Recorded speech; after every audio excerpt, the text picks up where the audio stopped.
Welcome, Craig Freed, back to Leverage. Thank you.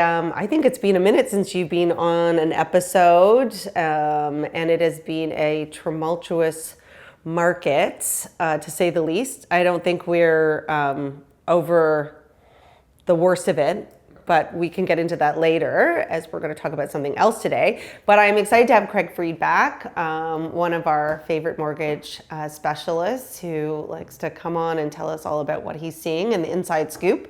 But today we're having Craig talk about something that he's gotten into more recently, and that is multifamily residential. So welcome. Thank you. Thanks for having me back. Yeah, no, for sure, anytime. And I'm also excited, as we talked about, like doing it in person versus Zoom. It is hard to get everybody in one room as we are now post-COVID craziness. I always said like that first year afterwards, everyone was like, yeah, I'm available. And now it's like, stop the world, I want to get off, like every moment of the day. So when you first said it to me and you said, hey, I just want to like catch up and tell you what I'm, getting into and get you caught up, I was like, oh, like multifamily, I'm like, yeah, I know duplexes, triplexes, sure. And you're like, no, that's not what I'm talking about. So I'm going to let you tell us all about what's going on in your world in regards to multifamily. Sure. So multifamily for anyone in Canada now is any property with 5 units or more. Okay, so I would say the smallest one, you see a couple of those, let's say like in my area, like a Bathurst and Lawrence, Bathurst and Wilson, along like Neptune, those types of, some of them are even condos. But are you talking about just specifically apartments? So it can be an apartment complex. Yeah. Like you think of a condo, but they're rented as opposed to, someone's purchasing them. But as long as there are 5 units, and now with everything with regards to the missing middle here in Toronto, where people are knocking down a small home and building, say, a 4+1, according to standards, at least for now. And I'll caveat that with everything we say. CMHC does change the rules and policies, regulations. Usually happens in June. Usually happens in June. So whenever we run scenarios, option sheets, pro formas for clients, it's very much, okay, this is what we can potentially do, but if anything changes, be prepared to be able to do this via conventional financing. Not to like go off topic, but why in June does CMHC put out there? This is like news to me. Yeah, this is just when they review and they decide, and then they give guidance on how it's going to look for the next year or so. Do you have any insight on what you think might be coming up in June? Not to put you on the spot. Yeah, so we hear certain things. We're not like really supposed to like talk about a lot of it in terms of, because everything is speculation based on our conversations with lenders, our conversations with CMHC, what we're hearing.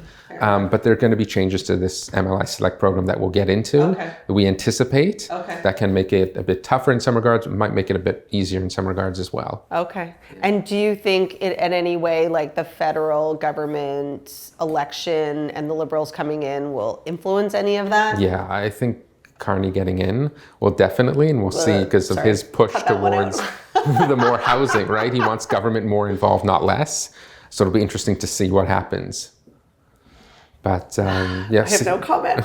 Okay, so now we're looking at multifamily, and I was like, well, that's a big change from like residential, because I always say I get some of the best connections that I have in my Rolodex from clients, and that's how Craig and I met each other, through a great client. You pieced together an incredible deal for them with like bubblegum and toothpicks with a smile on your face, and you got it done, and I was super impressed. So this is a big change, or a big change to your portfolio, for example. And so in my mind, I was like, how accessible is this for the average person? Like, who is your key client that is going to come to you? Because the average person is struggling to figure out how to buy a home, how to buy their first home, how to buy their forever home, that type of thing. So maybe you can kind of give us some insight into that. Yeah, definitely. I mean, what we're primarily talking about is someone who's looking to invest. So someone who would initially think about, hey, I've got $200,000, I've got $400,000, probably more high net worth, and they'd like to put it into the market, and they'd like to actually buy real property. And we'll get into kind of some of the case studies later on in the conversation. But you can actually purchase property, whether it's a 6-plex, an 8-plex, even a 26-plex, with a few $100,000, buy real property. And instead of like a lot of realtor clients, like yourself, who might own properties. So in the past, it's been, let's buy a single family home, let's buy a few condos, all of that. And then you're running around, like one of my other clients I have, I think they have 15 properties. And they're trying to manage all the properties themselves, because you can't get a property management company to start running around to different condos. Well, you also 50 different mortgages. I was just going to say, how do they have that many? Well, they're going to. How do you have? Because you can only have 4 max mortgages. So they're with different lenders, alternative lenders, you name it, across the board, trying to juggle it all. Okay, but I just even want to go back to that initial question. Like, my understanding is that you can't have more than 4 mortgages. It's generally per lender. Some of the time. Lender. Some of the time they're allowing I thought it was per person. No, and alternative lending is allowing people to open that as well. Interesting. Yeah. Okay. So this is really like, we're talking about people who have a decent real estate portfolio already, that have purchased individual condos, have some money, they put it into, maybe back in the day when you could actually buy pre-con and make some money on it. Don't do it now. Do not do it now. Or they're thinking about getting into the market. They're looking at this world right now and saying, well, I'm not buying a condo. And to buy a single family home on do buy a condo. Well, on a sliding scale perspective, they're probably scared because of what's happening. Like, oh, what do I do with this? As long as, again, they can rent it out, so on and so forth. Right. But if they could take that same money, few $100,000, and try to buy a condo, which is probably all you can do with that money. In Toronto. Or get a multiplex and have one address with a lot of doors. Okay, so there's an efficiency to this this idea. Okay, so knowing the real estate landscape in the GTA is still, I mean, I know everybody sees the headlines like it's a buyer's market, you know, prices have fallen. I'm going to tell you right now, I still have clients that can't find a home at every level of budget. So knowing that there's more inventory, but prices haven't really fallen, where are you directing people to buy these multi-residential? Because it's not like we're talking gazillions in Toronto. Yeah, Toronto doesn't generally pencil out. It's just, the numbers just generally don't make sense. We see people... When you say pencil out, you mean like a cash flow positive. Yeah, yeah, you're gonna have Which to bleed is very hard. while. Even if you buy a condo right now, and you get a great deal on it, you're probably not going to be, like, the cash flow positive is not an option anymore. But I'm looking at properties literally yesterday, over the last week or two, in different pockets like London, Kitchener, London, Ontario, Kitchener, Guelph, Waterloo, Hamilton a little bit as well. And there's opportunity there to utilize this, what I call really amazing financing from CMHC, where they'll insure the property, which means you'll get lower interest rates, up to a 50-year amortization, some of the time in a really great opportunity and great asset, 5% down. And to be able to do that with lower interest rates, because it's based on like the bond. I was just going to say, so let's like back that up. So CMHC insures mortgages that have less than 20% down. Yes. Okay. So you're saying that you could potentially go in and buy give me a price tag for some of these, for example. $3 million property. Okay, so you could go out. So just so you know, also, like if you were to compare it to residential, if you were buying a home under $1.5 million, you can put less than 20% down. You can get CMHC approved, but anything over 1.5, you have to have 20% down. So it sounds like CMHC is Canadian Mortgage Housing Corporation. That is, it's a federal regulated body, correct? Correct. So we were talking kind of, you know, about how the Liberal government will influence this. So it'll be very interesting. Because he came out and said that housing is not going to become less expensive, and which I found very interesting. But so they're now saying to you, you can buy multi-residential, not residential, but multi-residential. So encouraging people to invest in these multi-residential and be able to put 5% down. Yes. Yes. Very interesting. It's not on obviously on every property. Why the interest? Why does that help the government? Why is the government giving CMHC the pass to give a 5% into a $3 million when we have one of the largest, like, for example, household debts in G7? So a lot of it is because of, again, we have this affordable housing, like there's a crisis. There is, by the way. Like there still is a housing crisis. I know everybody thinks there isn't because they see the headlines, but like dig deeper in the numbers, there is still a major. Yeah, and people need a place to live. Yeah. And unfortunately, because a lot can't afford a condo, a home, whatever it is, they need somewhere to live. So as you as an investor, as a Canadian, are putting your money literally into the market, but into real property, allowing people a home to live. And hopefully you're a good landlord and making sure the upkeep is done properly and everything else. Right, so more rentals. And you're renting it out. And here you can then hopefully own one property that has, again, 6, 8, 10, however many doors. Right. And you're taking care of the property for your tenants. Right. And then people have a place to live that's hopefully affordable. And part of, I think, what we'll talk about is those social outcomes that they've connected to this program, which they want people and those investors to make it affordable. Thread a needle through it. Tell us all about it. So there's 3 components to the CMHC MLI Select program, which is this program we're talking about where you can put less than, say, 20% down. You can put 5, 10, so on and so forth. And what it allows you to do is make that purchase, but you have to commit to certain things. So from a high level perspective, it's a points system. So you get points for doing certain things. So as an example, on the affordability side, if you want to get, say, 50 points, you need to have 40% of the units in your building, whatever that looks like. So if there's a 10-plex, you have to have 4 of those units have to be based on affordable rent. And that's 30% of that rent.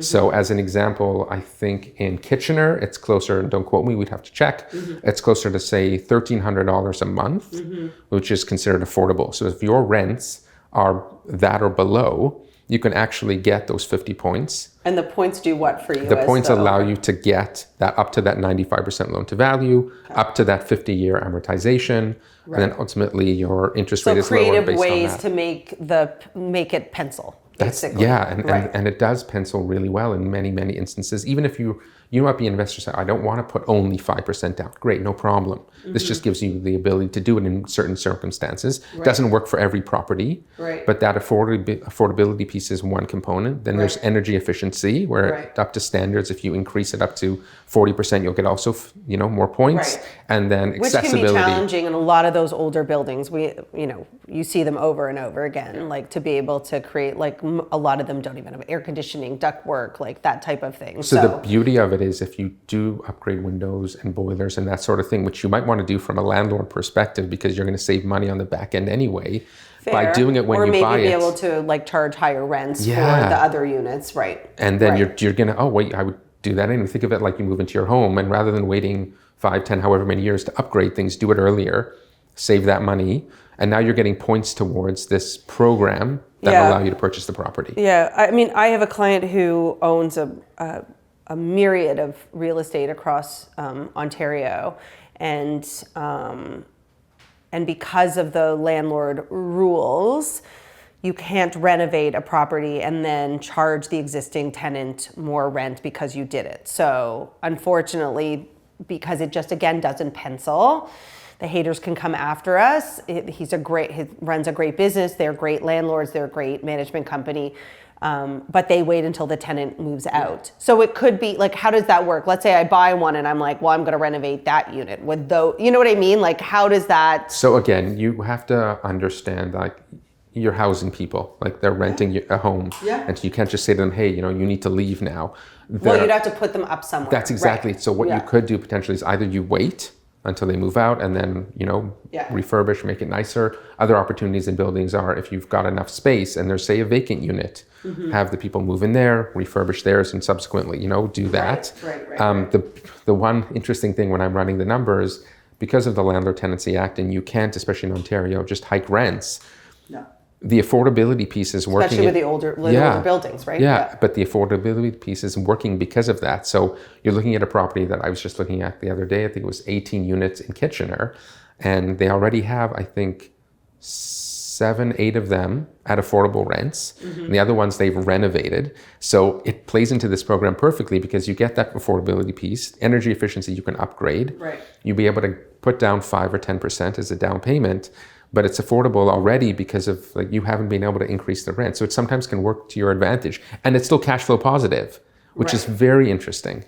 And how are you seeing like the vacancy rates in these pockets that you're looking at? So you've got to be very careful. Because Toronto's tough now. Yeah, you've got to be careful, obviously, what asset you're purchasing, right, where it is. But ones that are in good neighborhoods, like the few that I've been looking at recently, are literally like you drive by the street just like this, and you'd see a multifamily just smack in the middle of it. So interesting. Yeah, it's that really the urban intriguing. Planning allows that. Yeah, and we see it a little bit in Toronto. Like you can see it like in Hyde Park. You see it in the West End, like in different pockets. I was trying to think like I think the West End's really the only area I can think of that like you would see that out of nowhere.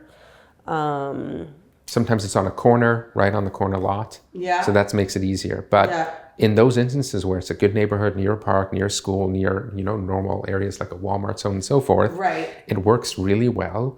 And again, you've got to be a good human, good landlord, so on and so forth, and take care of the property. But the vacancy rates are very low because of that. You can see, I mean, we always, with our penciling from a CMHC perspective and a qualification, we always book in 3% across the board. Okay. But you'll find frequently that they're tenanted. Some of these tenants have been there for years. And a lot of those places, because you can't find, I mean, if you go to the newer buildings, the spaces are tiny. So, I mean, what do you think this is like totally out of like left field, but what do you think of the onslaught of these like new luxury apartment buildings being built? Like, oh my God, I'm forgetting the Fitztropia. Is it Fitztropia? I mean, I wonder, do you see that like as something maybe coming to those other markets? Because I think that, when I look at clients who are looking from a rental perspective and saying, okay, like downsizers, we want to sell our home, we want to talk to you about like, should we buy a condo? Should we rent instead? That type of thing. And I always say, that's a financial advisor conversation for you, without a doubt. But I'll tell you, here are your options to rent. You can rent in one of the older apartment buildings where you do not have ensuite laundry, you have coin laundry. You usually do not have air conditioning. So that's usually not something that people coming from a home want to move into, just from a convenience standpoint. Or you can move into a rental condo and hope that the owner doesn't want to sell it and have to go through that process. So you, especially at a downsizer's age, you don't want it, like, you want stability.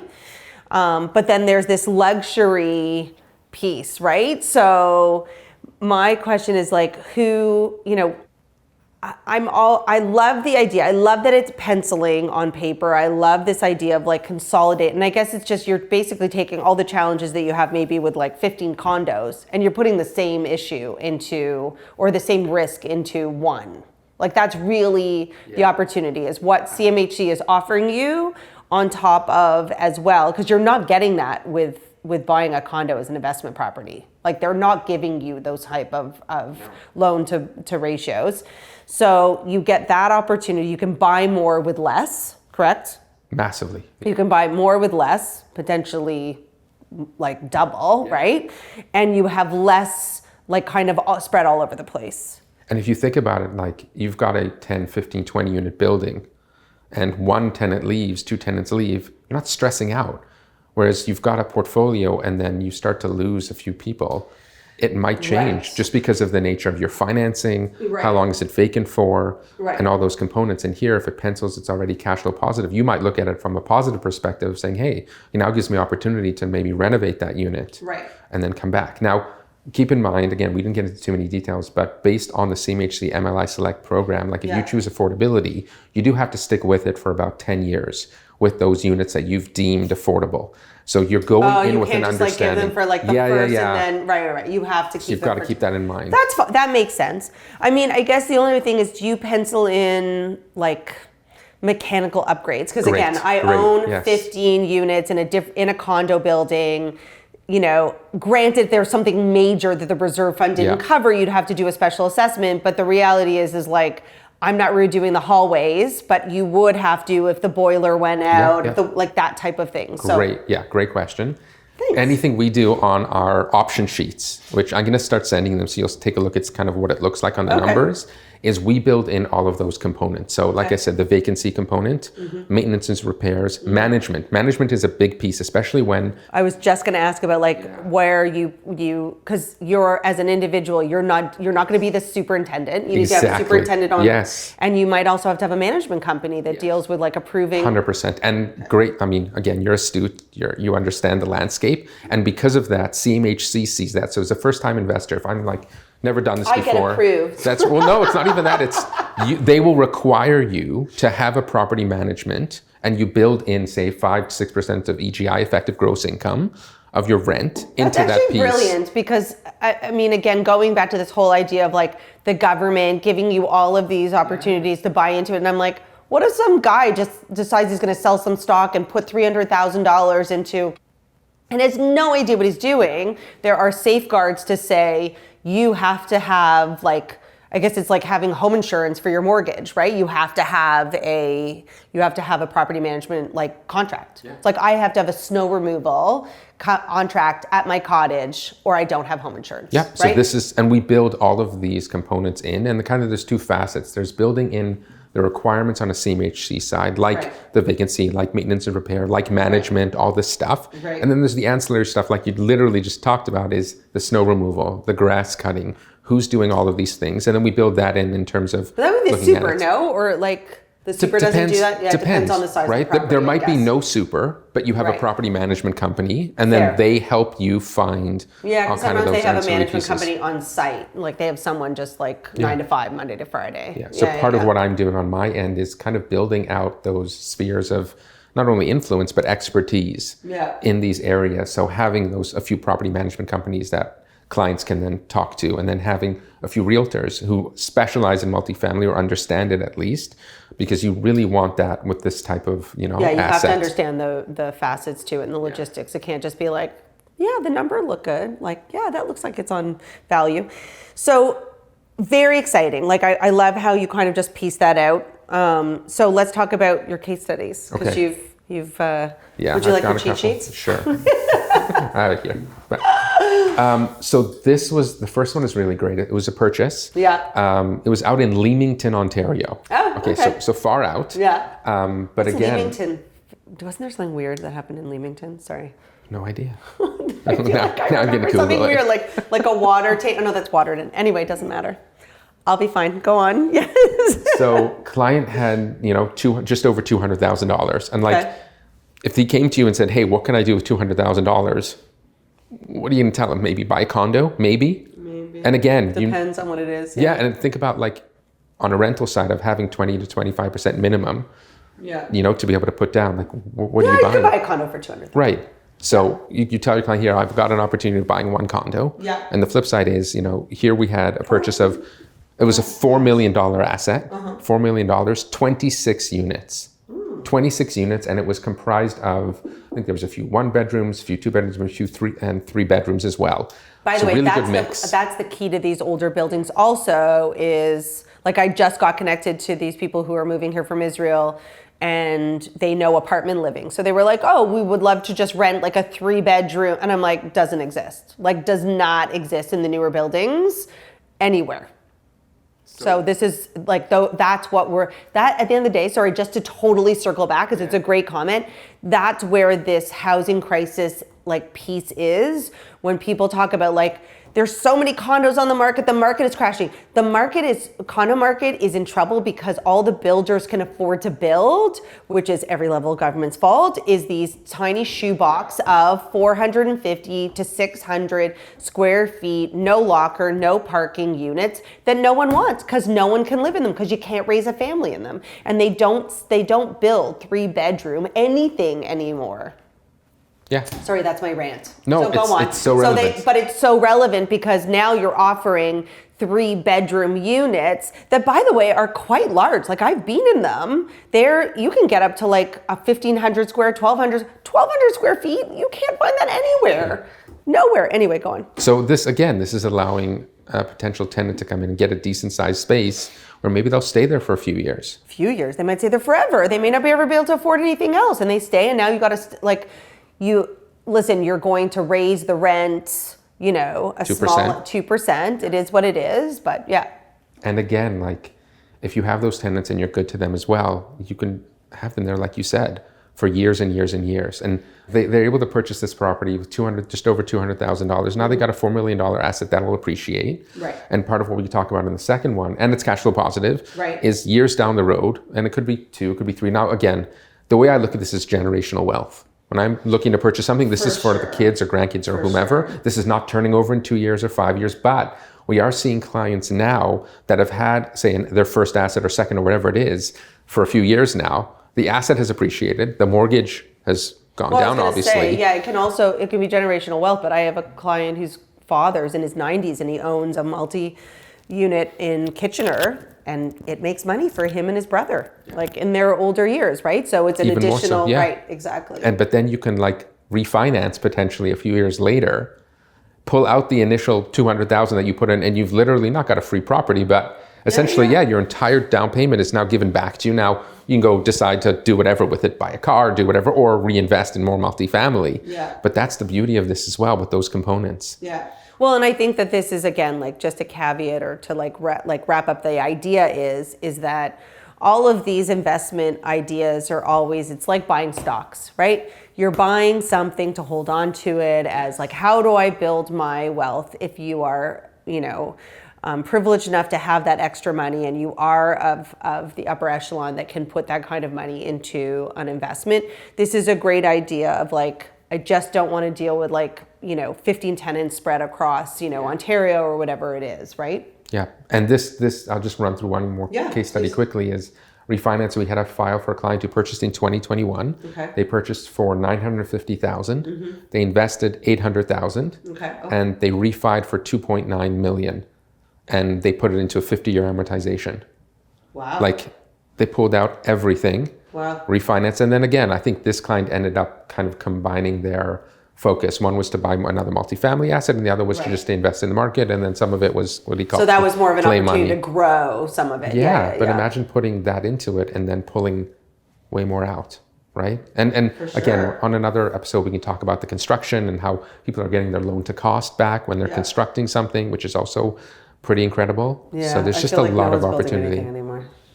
I think we're gonna have to wait. We're gonna have to wait a few years before people want to put money into, like, I mean, it's true. I think this is an incredible opportunity for people who, you know, I look at it in the same way as like people who go to a financial advisor and be like, I need to consolidate my debt, right? I've got a credit card here, I've got a credit card here. They're all working for them. I guess maybe this is more of a negative, but like, you know, they're all working for them. They need all of them. They're managing them all properly, but it's too much. How do I put everything under one roof and make it more efficient, pay it off faster? Same idea. How do I take all of these properties and put them into one where it works more efficiently for me? And Craig is the person to do it. So, I mean, I learned a lot. I think it's an incredible opportunity when you think of someone who might say, like, I have, you know, additional money and I want to, you know, maybe someone who wants to put that money into giving their kids down the road, right? And say, you know what, instead I'm going to do that, I'm going to buy this, and that becomes maybe something that they hand down to their kids as an investment. Again, obviously upper echelon opportunity, but very insightful. Thank you, Craig. Thank you. As always, I appreciate it. Thank you. I will put your contact info, as always, in the show notes. Okay, great. And if anybody needs to reach Craig, you will please do so. He's an awesome human and very good at what he does. Thanks so much. Again.